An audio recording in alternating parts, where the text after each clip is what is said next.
આજે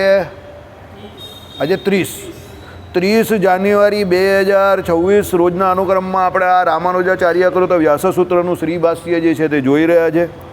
ગઈકાલે આપણે જોયું કે ભાઈ ભગવાન જે છે તે બધાથી પર છે, બરાબર, જગતથી બધાથી પર છે. અવિદ્યા કર્મ નામની ત્રીજી શક્તિ માનવામાં આવે છે, જેના થકી હે રાજા સર્વ ઠેકાણાની શિક્તરજ્ઞ શક્તિ વીંટાયેલી છે. એટલે ભગવાન જે છે ત્યાં બધાના ઉપરી છે. એટલે ભગવાન શું છે કે ભાઈ આ જગતમાં જેટલું પણ તમને જે કંઈ જીવ દેખાય કે માયા દેખાય એ બધાના ભગવાન કોણ છે? ઉપરી છે. એટલે ભગવાન એ બધાથી પર છે અને બધાના નિયંતા છે. કાળ કેવું, માયા કેવું, જીવ કેવું, એ બધાના ભગવાન ઉપરી છે. એ બધાના ભગવાન ધારક, નિયંતા અને શેષી છે. ચાલો, સૂત્રકારે પણ નીચેના સૂત્રોમાં ભેદ બતાવ્યો છે. ઉભયેપી હિ ભેદ નૈનમ અધીયતે એટલે બ્રહ્મસૂત્ર 1-2-21 બંને એટલે મધ્યનિંદન અને કાણવા શાખાવાળા એને જુદો કહે છે. કારણ કે આદિત્યાદિમાં રહેલા જીવોથી પરમાત્માને જુદો કહેલો છે. એટલે કહેવાનો મતલબ શું છે કે આ સૂર્ય ચંદ્ર, આદિત્ય એટલે સૂર્ય ચંદ્ર, પછી આ બ્રહ્માદિક દેવતા, આ બધા જે કોઈ આ જગતને પ્રકાશિત કરનારા ગ્રહ નક્ષત્રો, કે ભાઈ આ બધા જે કોઈ એમ કહે કે તમને આ દેવતાઓ દ્વારા જે આખી આ વરુણ દેવતા જે પાણી આપે તે, સૂર્યનારાયણ જે પ્રકાશ આપે તે જગતને, એમ કરીને જગતનું નિયંત્રણ કરનારા જે કોઈ દેવતાઓ જે છે તે સમસ્ત દેવતાઓના પણ ઈશ્વર કોણ છે? તો એ ભગવાન છે. એટલે એ દેવતાઓને એ ઈશ્વર એટલે ભગવાન બે જુદા જુદા તત્વ છે. કારણ કે સર્વેશ્વરેશ્વર આપણે ત્યાં કોને કહ્યા છે? તો ભગવાન પુરુષોત્તમ નારાયણને કહ્યા છે. સમસ્ત જીવ પ્રાણી માત્ર એમાં દેવતાઓ પણ એટલે બધો અને ઈશ્વરો એટલે દેવતાઓ પણ કોની? એટલે ભગવાનની ઉપાસના કરે છે. દેવતાઓ પણ ભગવાનની ઉપાસના કરે છે. યાદ રાખજો, આ બ્રહ્મસૂત્રમાં આગળ આવશે કે એ દેવોને પણ ઉપાસના છે. દેવો બધા ભગવાન વિષ્ણુની એટલે ભગવાનની વાસુદેવની ઉપાસના કરે છે. દાનવો એના વિરોધી છે, પણ દેવતાઓ એની ઉપાસના કરે છે બધા, બરાબર. એટલે એમને ઈશ્વર સર્વેશ્વરેશ્વર કયા છે. બધા ઈશ્વરોના પણ ઈશ્વર કયા છે. એટલે કહેવાનું તાત્પર્ય શું છે કે ભાઈ એ દેવતાઓ જે છે કે અહીંયા આપણા જેવા બદ્ધ જીવો જે છે તે, અને દેવતાઓ પણ બદ્ધમાં જ આવે છે. આમ તો એ બધાથી એ ભગવાન કેવા છે? પર છે, જુદા છે. બ્રહ્મ જુદું છે કારણ કે જીવથી એને જુદું બતાવેલું છે. એટલે ભગવાન જે છે તે જુદા છે, એટલે જીવથી કેવા છે એને જુદા બતાવેલા છે. આપણે ત્યાં શિક્ષાપત્રીમાં ભગવાને શું કહ્યું કે એ જીવ જે છે તે કેવો છે? તો હૃદયસ્થ એટલે હૃદયને વિશે રહ્યો છે. અને એ જીવને વિશે અંતર્યામીપણે કોણ રહ્યા છે? તો ભગવાન રહ્યા છે. એટલે આપણા શરીરથી જુદો આપણો જીવાત્મા, અને જીવાત્માથી જુદા કોણ? પરમાત્મા. એટલે પરમાત્મા અને જીવ બે એક જ નથી, બે કેવા છે? જુદા જુદા છે. તથા નીચેની શ્રુતિઓમાં પણ જીવાત્મા અને પરમાત્માનું સ્વરૂપ એકબીજાથી ઉલટું બતાવ્યું છે. જીવાત્મા અને પરમાત્માનું સ્વરૂપ કેવું છે? એકબીજાથી ઉલટું બતાવેલું છે. કેવું છે? ય આત્મની તિષ્ઠાનમાં આત્મનો અંતરો યસ્યાત્મા તવેદ યસ્તાત્મા શરીરમ ય આત્માન મંતરો આત્માનમંતરો યમયતિ, બરાબર. પ્રાજ્ઞેનાત્મના સંપરિષ્યક્ત, બરાબર. આત્મના નંદારૂઢ એટલે ઉપનિષદમાં કહ્યું છે. એની હવે અર્થ સમજો.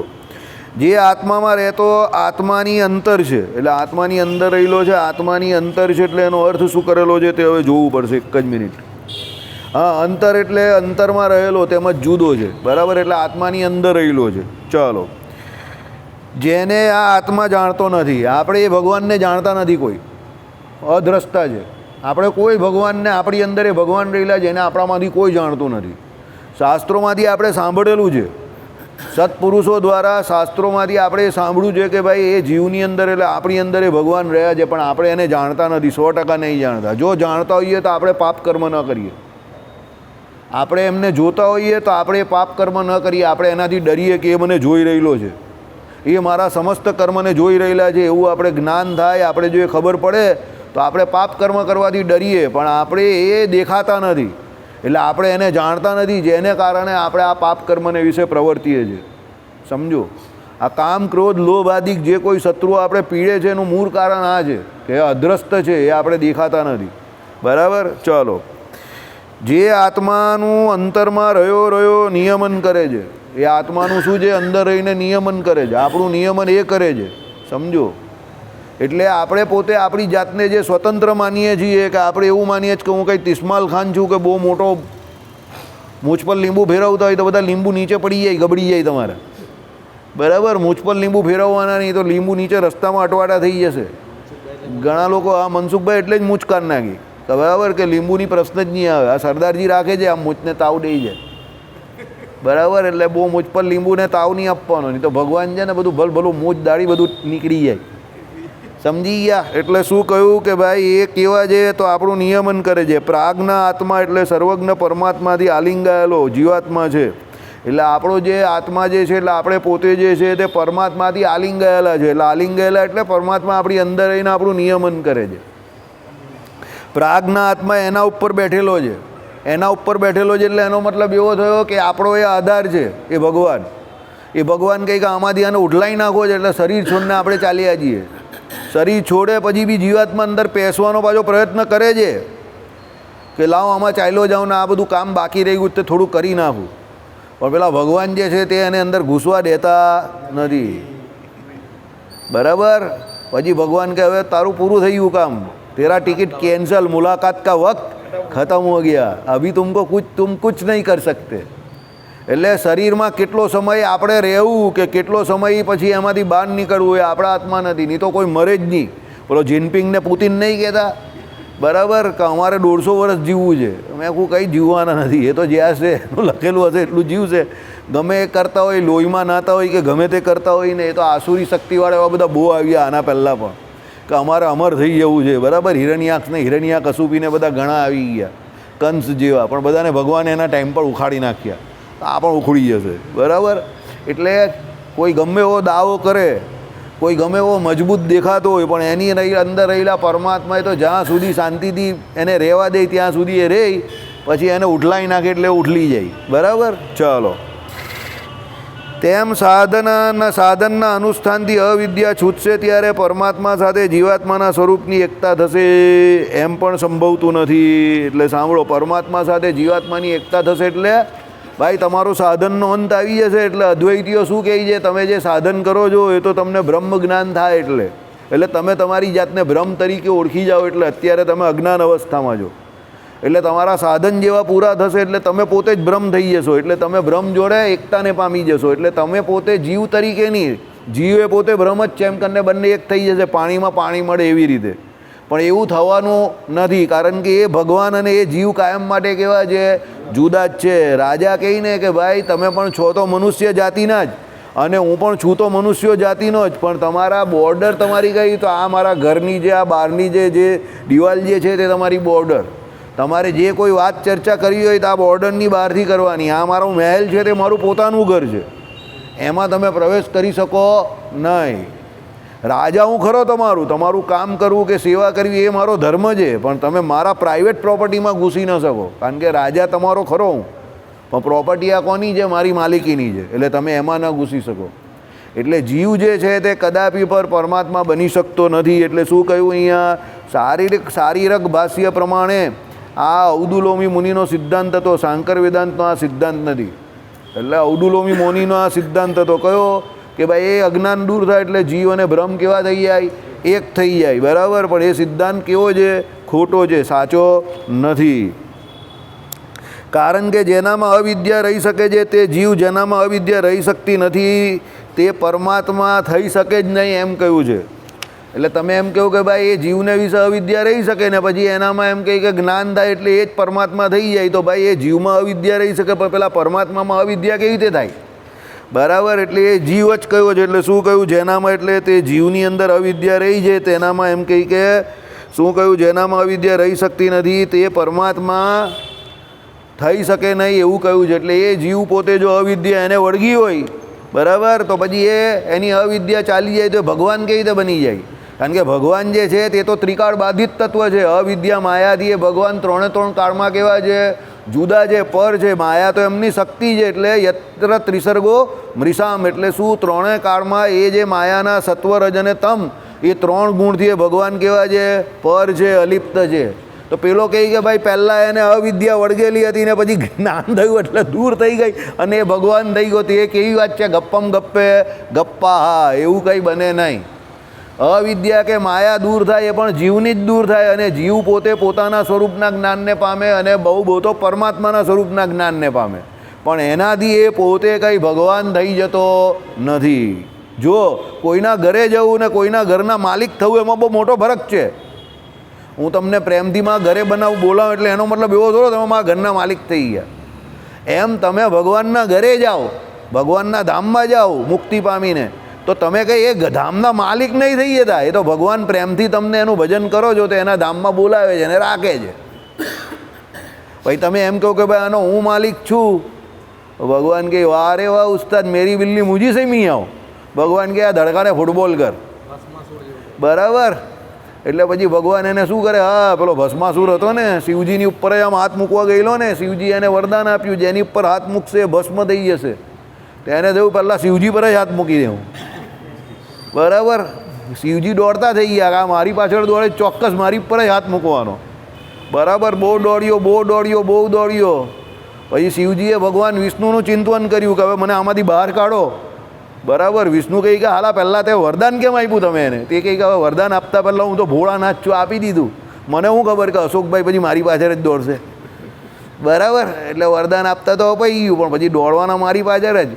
એટલે પછી મેં ગોપાલને યાદ કર્યો. ગોપાલ કે હમણાં હું રોકું છું એને, બરાબર. એટલે પછી ગોપાળે શું કર્યું, મસ્ત સ્ત્રી જેવું રૂપ ધારણ કર્યું ભગવાન વિષ્ણુએ, અને પેલા ભસ્માસુરની સામે શું ચાલુ કર્યું, નૃત્ય ચાલુ કર્યું. એટલે પેલો ભસ્માસુર આસુરી શક્તિવાળા હોય ને આ બધામાં પહેલાં આવી જ જાય કામમાં, અને ભગવાન વિષ્ણુ પાછા રૂપ ધારણ કરે એટલે કેવું થઈ જાય, બરાબર. હા એટલે પેલાને થયું કે આ તો મસ્ત નૃત્ય કરે, ચાલ પેલી હમણાં પેલાને જંગલમાં છોડ ભાઈ કાં જશે, ગમે ત્યારે હાથમાં તો આવશે જ ને. એટલે એણે જોયું એટલે પેલી સ્ત્રીએ એને બોલાવ્યો, સુંદરે તુમ તો બહુ સુંદર લગ દીખ રહ્યો, બરાબર. ચાલ થોડીક વાર જરા નૃત્ય કરો. એટલે નૃત્ય કરવાના થઈ ગયા પેલા ભાઈ. એટલે ભગવાન શ્રી હરિતાંબલે આમ લટકા ઝટકા કરતાં સ્ત્રીની જેમ મામા કરતાં પછી હાથ આમ ઉપર મૂક્યો પોતાને. એટલે પેલો એની સ્ટાઇલ મારતા એને પોતાની ઉપર હાથ મૂક્યો. એટલે જય શ્રી કૃષ્ણ ભાઈ કેવું થઈ ગયું, ભસ્માસુર પોતે જ ભસ્મ થઈ ગયા, બરાબર. એટલે ભગવાન પછી ટ્રીક કરે આવું આમામ કરતાં ડાન્સ પણ કરતાં આવે. તમને થાય કે ડાન્સ કરે, ભાઈ ડાન્સ કરે ભગવાન, બધું જ કરે ભગવાન છે, બરાબર. હા ભગવાન બ્લેક એન્ડ વ્હાઇટ નથી તમારા લોક જેવા, ભગવાન અમારા જેવા કલરફુલ માણસ છે. તમે બધા બ્લેક એન્ડ વ્હાઇટ છો એકદમ, બરાબર. તમને લોકોને થાય કે આ નહીં થાય ને પેલું નહીં થાય, ભગવાન કહે ભાઈ મારે બધું જ કરવાનું છે, દુનિયા ચલાવવાની છે, ને કોઈ તકલીફમાં આવે તો ડાન્સ બી કરવો પડે અને સ્ત્રીનું રૂપ પણ ધારણ કરવું પડે, બરાબર. હા એટલે કાળે કરીને તો ભગવાન પણ બધું કરવા તૈયાર છે, બરાબર. તો પછી આપણે કોણ છે ઘેટકા બેગન છે, સમજી ગયા કે નહીં? ડાન્સ કરવો હોય તો કરી નાખવાનો ભગવાન આગળ, કંઈ ચિંતા નહીં કરવાની. ચાલો, કોઈ પ્રારબ્ધે કરીને કોઈ જીવ આપને નચાવે એના કરતાં ભગવાન સામે ડાન્સ કરવો સારું કામ છે ને, નૃત્ય કરવું. સત્સંગી જીવનના બીજા પ્રકરણમાં કહ્યું છે ભગવાનનો ભક્ત જ્યારે અતિશય પ્રેમથી આધીન થઈ જાય છે, ભક્તિમાં ચૂર થઈ જાય છે, તો ભગવાનની મૂર્તિ આગળ નૃત્ય કરે છે. અને જ્યારે વીરમાં જુરે છે ત્યારે એ મૂર્તિ આગળ એ આંસુમાંથી નેત્ર પણ સારે છે. ભક્તિની વાત કરેલી છે ને સત્સંગી જીવનના બીજા પ્રકરણમાં, એમાં આ વાત કરેલી છે શ્રીજી મહારાજ. આ ભક્તિ છે, ગેલા જેવો, અતિશય ગેલા જેવી એની સ્થિતિ દેખાય તમને. ગેલો એટલે ખબર ને આપણી ભાષામાં ગાંડા જેવો દેખાય. ઘડીકમાં એને એવું લાગે છે કે ભગવાન મારી પર બહુ પ્રસન્ન થઈ ગયા છે, મને દેખાય છે, તો એકદમ નૃત્ય કરતો થઈ જાય છે, ડાન્સ કરતો. અને ઘડીકમાં એને વીર લાગે છે પ્રેમાનંદ સ્વામીની જેમ કે ભગવાન મારાથી એકદમ દૂર થઈ ગયા, કાં ચાલ્યા ગયા, પાતરીએ હરિયા પ્રાણ બ્રહ્માનંદ સ્વામીએ તો એકદમ દુઃખી થઈ જાય તો આંખમાંથી આંસુ કાઢે છે. કાઢે એટલે નીકળે છે, એમ કંઈ એક્ટિંગ નહીં કરતો. એ ભક્તનું લક્ષણ છે. તો ભાઈ કાળે કરીને કોઈ બીજો કે ત્રીજો તમારી પાસે કંઈ કરાવે વૈતરું અને ઝુકાવે એના કરતાં ભગવાન સામે નાચવું બહુ સારું કામ છે, બરાબર. એટલે એમાં કંઈ શરમાવાની જરૂર નથી, સમજો. ભગવાનના ગુણ ગાવા, કીર્તન ગાવા, ભજન કરવું, સેવા કરવી, જે તમારું અંગ હોય તે, બરાબર. બધા કીર્તન ગાવા નહીં આવી જતા, નહીં તો પછી હું જ બહાર ચાલ્યો જવા એક દિવસ, સમજી ગયા? હા એટલે કહેવાનું તમારું જે અંગ હોય તે. હું તમારી જેમ જો પેલા ઝાડુ તબેતા લઈને આવું છું તમારી પાસે, કોઈ દિવસ હું આવ્યો સાફસૂફ કરવા? મને એવું થાય પણ નહીં કે હું કરું, કારણ કે જો હું એક દિવસ કરીશ તો કાલથી આ સભા કોઈ બીજો કરતો હોય અને પરમ દિવસે કોઈ ત્રીજો જ દેખાય, બરાબર. એટલે જેનું જે અંગ હોય એ જ કહેવાય, બરાબર. એટલે હું તમારા એરિયામાં નહીં આવું, એરિયા બાદ ડાલ લેગા તો ભાઈ ભાઈ કે બીચ મેં ઝઘડા નહીં હોતા હે, સમજી ગયા? ચાલો, પરમાત્મા અને જીવાત્માનો યોગ એટલે એક થવું એ જ પરમાર્થ છે, એમ મનાય તે ખોટું છે. પાણીમાં પાણી મળે એમ ભગવાન અને જીવ બે ભેગા થઈ જાય મુક્ત અવસ્થામાં. આ વાત કેવી છે? હાવ ખોટી છે. જીવ કોઈ દિવસ ભગવાન જેવો થવાનો નથી. ભગવાને તો બળા તેને પોતાના જેવા ગુણ આપે છે, પણ એ ગુણ આપે તો પણ એ ભગવાન નહીં થાય. સમજો, રાજા તમને ગમે એટલી સંપત્તિ આપી દે પણ તમે રાજા થઈ જાઓ છે નથી, નહીં થાય. એમ ભગવાન કાયમ ભગવાન જ રહે અને જીવ કાયમ કેવો રહે? જીવ જ રહે. કારણ કે એક દ્રવ્ય તે બીજું દ્રવ્ય થઈ શકતું જ નથી. એટલે એક દ્રવ્ય એ બીજું દ્રવ્ય નહીં થાય. એટલે કેવી રીતે? સાંભળો, જીવાત્મા તે જીવાત્મા અને પરમાત્મા તે પરમાત્મા બે એક જાતિના જ્ઞાનાકાર છે, પણ એક જ દ્રવ્ય છે નહીં. એટલે કે ઉપર કહ્યું તે અર્થમાં તેઓનું સ્વરૂપ ઐક્ય છે જ નહીં. બંનેનો આકાર કેવો છે? જ્ઞાનાકાર છે. એટલે બંને જ્ઞાન સ્વરૂપ છે ખરા, પણ બંને કેવા છે? સ્વરૂપ એકત્વ બંનેનું નથી. સ્વરૂપ એકત્વ એટલે ભગવાન કેવા છે? બોલ ભાઈ, સ્વરૂપથી ભગવાન કેવા છે? બોલ ભાઈ જય. ભગવાન કેવા છે સ્વરૂપ? હા, શું? બધે વ્યાપીને રહેલા જ. બોલ ભાઈ વિભુ. બોલ ભાઈ. હા, બોલ બોલ બોલ મુસા બોલ. બોલો ભાઈ. હા, બોલો ભાઈ. સર્વવ્યાપક. ને જીવાત્મા ચેલા કેવા છે? સ્વરૂપે કરીને જીવ કેવો છે? હવે ચેલો જ બોલશે, બીજો કોઈ નહીં બોલશે. અટવાઈ ગયો ને? हाँ મને ખબર હતી. तेरे चेहरे पे लिखा है, एकदम ब्लैक एंड व्हाइट हो गया तू. बराबर. बोल भाई निलेश, जीव केવો છે? સ્વરૂપ જીવનું વિભુ છે તો જીવનું કેવું છે? અણુ પરિમાણ છે. ચેલા જીવનું સ્વરૂપ કેવું છે? હજુ પણ નહીં આવડશે. હા, એ કંઈ બોલી ગયો પણ તને ખબર જ નહીં પડી, કારણ કે એ અર્જુન રામપાલ છે આપણો. એ ડાયલોગ મારે તો એને જ સંભળાય ને મને સંભળાય, બીજું ત્રીજા કોઈને નહીં સંભળાય. એક્ટર બહુ પાવરફુલ છે, બોલે એવી તો ને મને જ ખબર પડે, અહીં બાજુમાં બેઠેલાને પણ ખબર નહીં પડે. બહુ સુમડીમાં બોલે, એનું નામ મેં બરાબર જ પાડેલું છે, એકદમ જોરદાર. મને ખબર હતી કે બોલીએ તો પણ તને નહીં સંભળાયું. બોલ, હું કેટલો ખતરનાક વિલન છું, તું વિચાર કર. हाँ, मैंने देखा था उसको तो मैंने पहले ही माप दिया था. क्यों? उसकी आंखों में मैंने वैसीपन देख लिया था. मैं जानता था वो पीछे से गोली मारेगा, लेकिन उसको मालूम नहीं था कि मैं जहाँ खड़ा था उसके सामने गाड़ी थी और गाड़ी में उसका प्रतिबिंब दिख रहा था मुझे. तो वो गोली मारे उससे पहले मैंने पीछे मुड़कर उसको गोली मार दी थी. समझ गया चेला? હવે આપણે કોઈ બીજાને પકડીએ. કોને પકડીએ? હા, એને નહીં પકડ, આ કાકાને પકડે. કાકા, જીવ કેવો છે તમારો? બોલો. વિભુ છે? જય સ્વામિનારાયણ છે? એ બરાબર છે, એનું જેવું કોઈ છે નહીં. જય સ્વામિનારાયણ જ છે જીવ. બોલો ભાઈ, જીવ કેવો છે? હા, જીવ કેવો છે? હવે તો બધાને બોલ. હવે જીવ કેવો છે ભાઈ તારો? અણુ પરિમાણ છે. જો આને આવડી ગયું. ચેલા 1995ની સભાવાળા ઉપર 2000 ને કઈ સાલમાં તો આવ્યો સભામાં કઈ સાલમાં આવ્યો? હે, સભામાં કઈ સાલમાં આવેલો તું? 19માં આવ્યો. હા, 2019માં આવેલો. 1995 વાળાને ભારી પડી ગયો. आज पहला आदमी पप्पू पेजर को भारी पड़ेला है, सोचना पड़ेगा. समझी गयो ने? तेरे को भारी पड़ गया ये. એને બંને આવડતો તું, સમજી ગયો? હા, એટલે સત્સંગમાં ધ્યાન આપવાની શું છે? જરૂર છે.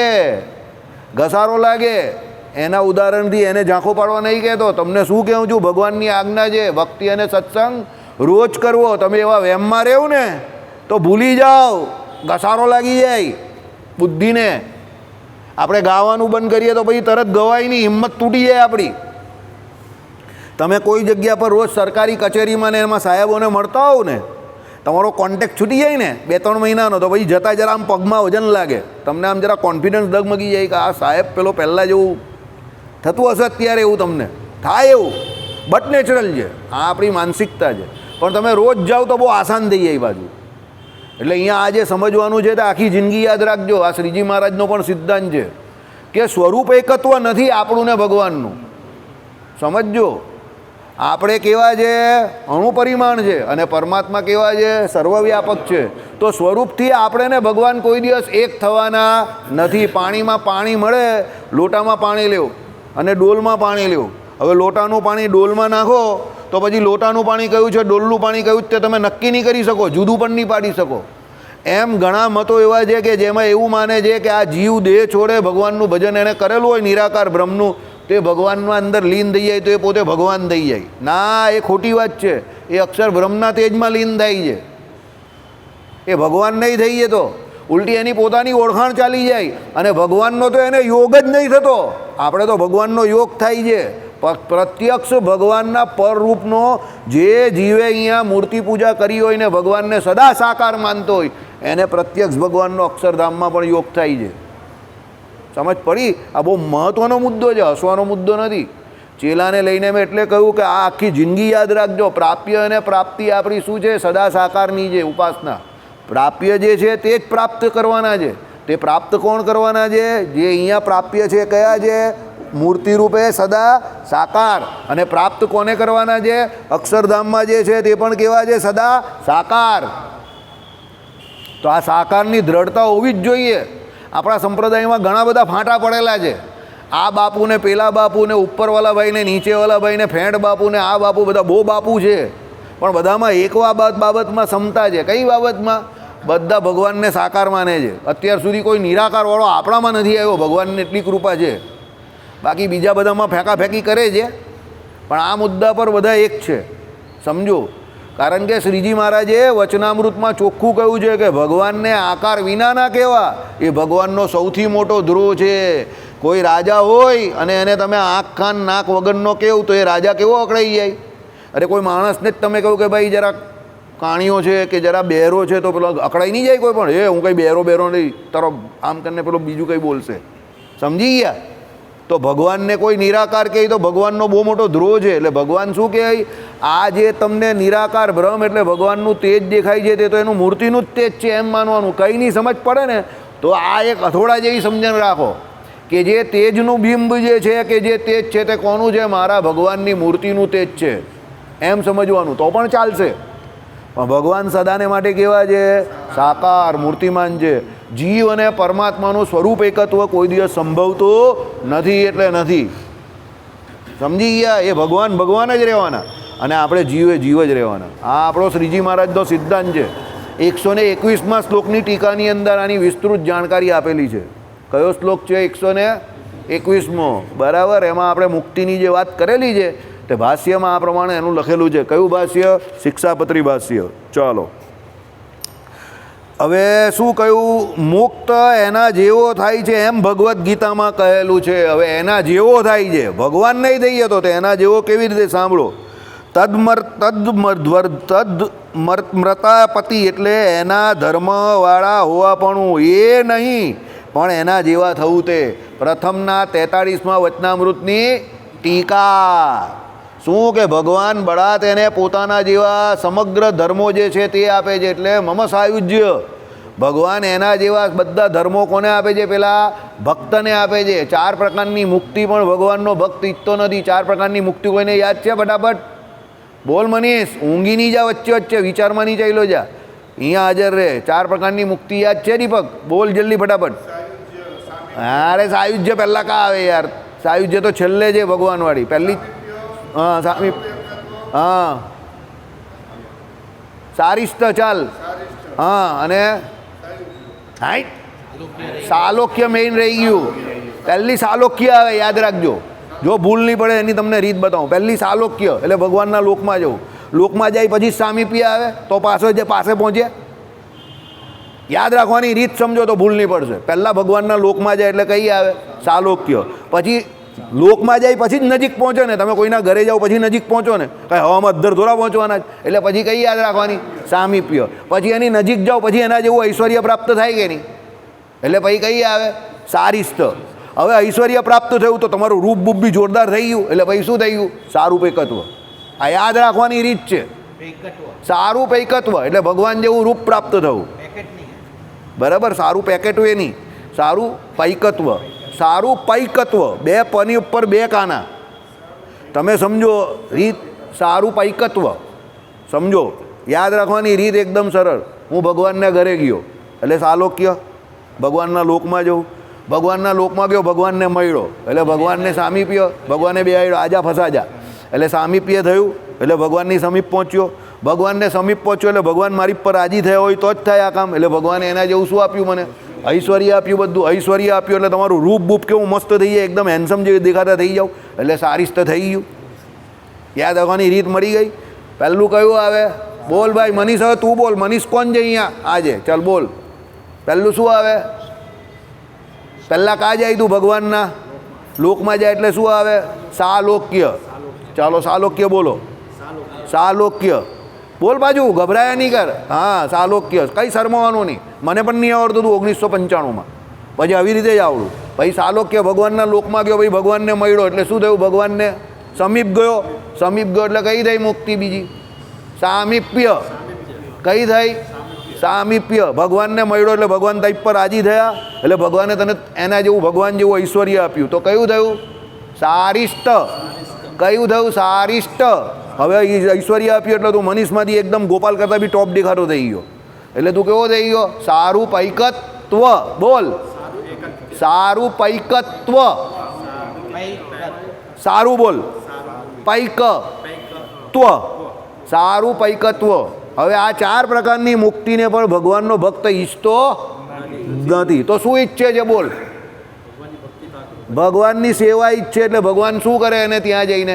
મમ સાયુજ્ય. આવું ભગવાન કહે. શું કહે? મમ સાયુજ્ય. એટલે મારા જેવા જે પણ કોઈ ધર્મો જે છે તે બધા એને આપી દઉં. એટલે શું છે કે બધા ભગવાનના ધર્મો એને મળી જાય. એટલે કહેવાનો મતલબ શું છે કે ભાઈ એને ભગવાન જબરજસ્તી ભગવાનના લોકમાં તો રાખે. તું અક્ષરધામમાં જાય તો લોકમાં તો ગયો, ભગવાનની નજીકથી પછી ભગવાનના દર્શન થવાના. કારણ કે ત્યાં તો કંઈ ડિસ્ટન્સનો એ નથી, પાછળથી ગયો હોય આગળથી ગયો હોય તેને કંઈ એ છે નહીં. ચાલો દર્શન થયા. ત્યાં બધા મુક્તોનો આકાર કેવો છે? સરખો છે. ભગવાનનું બોડી જે દ્રવ્યનું બનેલું છે એનું પણ બોડી એ દ્રવ્યનું બને છે. સારું પૈકત્વ થઈ ગયું. બધા મુક્તો જે થાય છે, સત્યકામ સત્ય સંકલ્પ વિજરો વિમૃત્યુ એમ કરીને બધા ઐશ્વર્યને પામી જાય છે.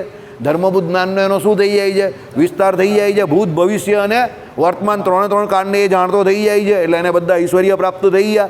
તો આ 4 પ્રકારની મુક્તિ એ નથી ઈચ્છતો તો પણ પેલા સાયુજ્યને વિશે ભગવાન એને બળાત આ 4 પ્રકારની મુક્તિના બધા લક્ષણો કે ગુણો આપી દે છે. પણ આ આપવા છતાં પણ એ ભગવાન થતો નથી. માઇન્ડેડ મનસુખલાલ, આ બધું ભગવાન એને આપે છે બળાત, પણ એ ભગવાન થતો નથી. એ જીવ જ રહી છે. આ તો એના ધર્મો ભગવાને એને રાજી થઈને પોતે કૃપાએ કરીને પોતાના ધર્મો આપ્યા. આ 2 મુદ્દા બહુ ઇમ્પોર્ટન્ટ છે. શિક્ષાપત્રી શ્લોક 121 અને વચનામૃત પ્રથમનો 43મું સંપ્રદાયનું બેઝિક મુક્તિનું જ્ઞાન છે. એને યાદ રાખવું બહુ જરૂરી છે. સંપ્રદાયમાં 90% લોકોને કદાચ આ વાતની ખબર હશે નહીં. એટલે આને ગોખી નાખજો ઘરે જઈને. જેને વિજ્ઞાનના માધ્યમથી રેકોર્ડિંગ સાંભળવાની આદત છે તો આ મુદ્દો વારે વારે સાંભળીને ગોખી નાખજો. આ જીવમાં હોવું જોઈએ. તમને આજનો સત્સંગ જે છે ને આ જીવમાં હોવું જોઈએ. આ કોઈએ યાદ કરાવવું પડે એવું નહીં હોવું જોઈએ. જીવમાં છપાઈ જવું જોઈએ તો કલ્યાણ થશે. શ્રીપતિમ શ્રીધરમ સર્વદેવેશ્વરમ ભક્તિધર્માત્મજમ વાસુદેવમ હરે માધવમ કેશવમ